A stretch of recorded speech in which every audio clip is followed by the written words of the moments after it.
I'm Revan the Nub, 8 times Apex Master, and this is my Season 15 Legends tier list. So I already made it to Diamond first day of the split, fighting pro teams, etc., etc. I must say that the meta has not really changed, and one of the main reasons for that is that Seer's ultimate still works through Catalyst ult. Catalyst ult only blocks scans from Bloodhound, Crypto, and Seer, but does not block Seer's passive or block his ultimate. So the meta hasn't changed that much since last season, but I think certain characters are more or less viable on this new map.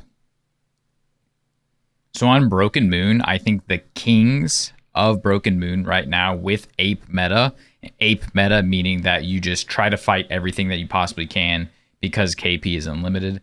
You have Horizon.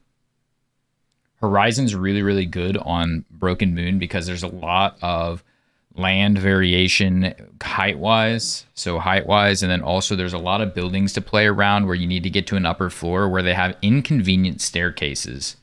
So being able to work with your team and all queue up at the exact same time with Horizon's lift, that's a significant advantage. On top of Horizon is still just in a really strong spot because her ultimate is great for fighting.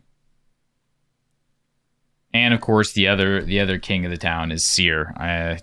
He cancels reses, he cancels heals unless there's a catalyst. His ultimate still works through a catalyst wall, which makes him just absolutely OP. His passive is still there. Basically, Seer is just all around still very good, great for fighting. Nothing can stop him. I think those are the only two I would actually consider S tier for this map. I think there's going to be a decent amount of A tier legends as well. So again, keep in mind that the meta is a very fast meta, not a defensive meta, and this map seems to go pretty fast since it's a mixture of size between World's Edge and Stormpoint. I would say Catalyst actually is A tier. I actually very, very much like her abilities, even though they are semi-defensive. They have pretty low cooldowns. They're useful. I think people are just trying to find exactly where she fits in the niche. I don't think she's hyper relevant in ranked, but she is viable, very viable, if her abilities are used right, and people are only going to get better at that. I think she actually might be viable in comp, but I'm kind of sticking to ranked right here. I think Bloodhound is making a little bit of a resurgence despite Catalyst being played a lot as a new character. Bloodhound's ult makes him go fast, really great for fighting. Bloodhound's scan on this new map where a lot of people don't know where to already be looking. Bloodhound's scan is much wider, more likely to catch somebody. I've seen a lot of Bloodhound plays, especially by Cloud9. I think Valk is not required on this map. I haven't had much trouble rotating, and with the ring changes, you don't need her. But she is still very nice. It's nice to be able to make short rotates across POIs with her ultimate, but also just her jets are really nice because of so much height variation. That's one thing I've run into playing a non-mobile character like Seer or Catalyst, is if I'm not right next to my Horizon, I can be out of the fight for too long, and that just loses a fight in high-tier gameplay. I think Newcastle is actually also A tier. He's not as relevant on this map as he was on Stormpoint, I don't think, and the 8 meta doesn't necessarily favor him. However, Gold Res is still huge on this man. Gold Res is so important. And then on top of that, like he's just really strong. He can get resets very well. We've definitely won a couple games playing with Newcastle. Now, previously, I would have said Maggie on other maps with the 8 meta being is. I think she doesn't get played enough, but I don't think her Wrecking Ball is as useful because of the way that the land masses work, the way the land is laid out on this new map. I don't think Maggie's as viable. I think rather than her, I'd actually put Ashe as A tier. I think Ashe's port is super useful on the new map. I think she's super relevant, so good. The disadvantage is that you're kind of playing entirely around her port, and other than that, her abilities are a little lackluster. But I'd actually put her in A tier. Now, B tier is going to be where the majority of the characters fall. That's what I consider average. Anything in B tier is viable, useful, has some sort of use. I'm not going to go too deep into it, but like maybe doesn't fit the current meta. I think Bangalore is B tier. There's not much more to say about that. She's solid. She's okay as long as she's used correctly, because her smokes can be a detriment as much as they are a help.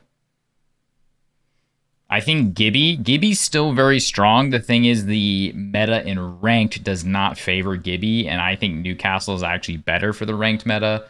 So that's why he's in B tier. It's not that he's bad, it's that the meta doesn't favor the playstyle that requires a Gibby. I think Fuse is B tier, but Fuse has been used a lot, and if you're a good Fuse, he is incredibly annoying.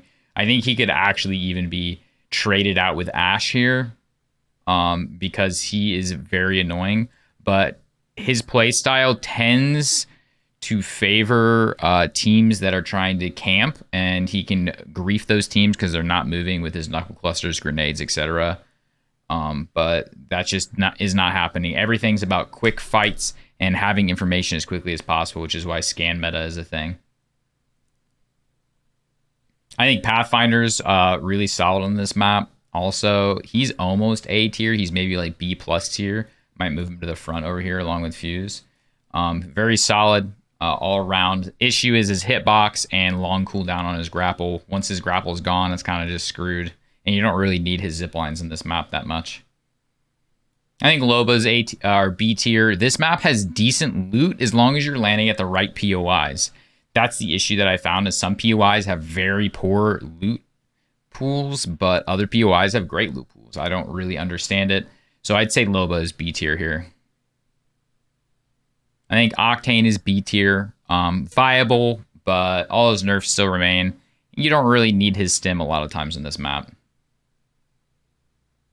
I think Maggie is B tier. Her Wrecking Ball isn't quite as useful with how the land is laid out, so that's why she goes in B tier.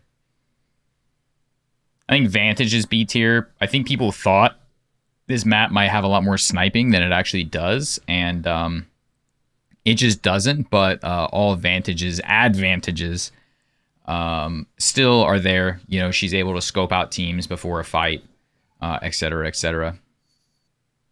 I think Caustic is useful for stopping third parties, even if you're not playing a building. A lot of better players know how to play Caustic around corners, etc. So I think Caustic is viable, but again, he can be the anti-ape, but a lot of good players know how to play around his traps and his ultimate is on a long cooldown. And now we come to C and D tier. Honestly, I would put Wraith at C tier on this map. She's not bad, but this map does not favor her.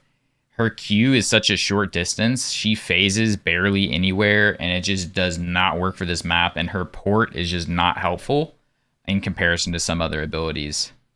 I would have put her at B or A tier, you know, on Kings Canyon, but on this map, I think she's C tier. And I have not seen much playtime for her. I think Rampart is C tier on this map. It's not that Rampart is just like absolutely terrible despite low pick rates. I think Rampart just does not work with an ape meta. Her walls aren't that helpful, and they can even be a detriment sometimes, especially when people don't know how to play buildings. Her walls are not useful yet.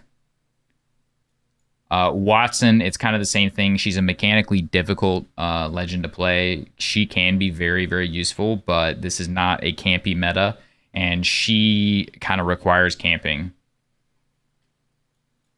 Crypto, too much micromanagement for drone, etc. Zone is slower. You tend to be able to see teams walk up on you, or at least I haven't had that much trouble with it. I just don't think he's that useful in the current meta. Lifeline, people are going to debate me about this. I think the whole Lifeline thing is a fad. I don't think it's bad, and people can argue about, you know, be able to get the res. Wow, you know, if somebody gets a knock and then they start aping you and you can get the res off and it actually bamboozles them. I don't know. I think it's a fad personally. I still don't think she's that great. And one thing holding her back is her ultimate. I've actually seen a lot of Revenants be used in high tier gameplay lately. I don't know why. I think people are just think it's hilarious to take his ultimate, which is the worst part about Revenant, by the way. It's not free health. It's usually a detriment because you don't know what you're going back to, and you could easily, while paying attention to the fight, be taken out of totem because they destroy the totem, and then you just die because you play differently when you're in your ultimate. But people have been ulting on Revenant and then taking the zip lines, and I think it's hilarious, but I don't actually think it's very relevant. I don't think he's very good at all. He's almost D tier to me, but probably the bottom of C tier. And Mirage is useless. If you're good at the game, you can climb with any legend, but Mirage doesn't help his team in any way. Not that useful for this map, and just overall not good. And that's my tier list.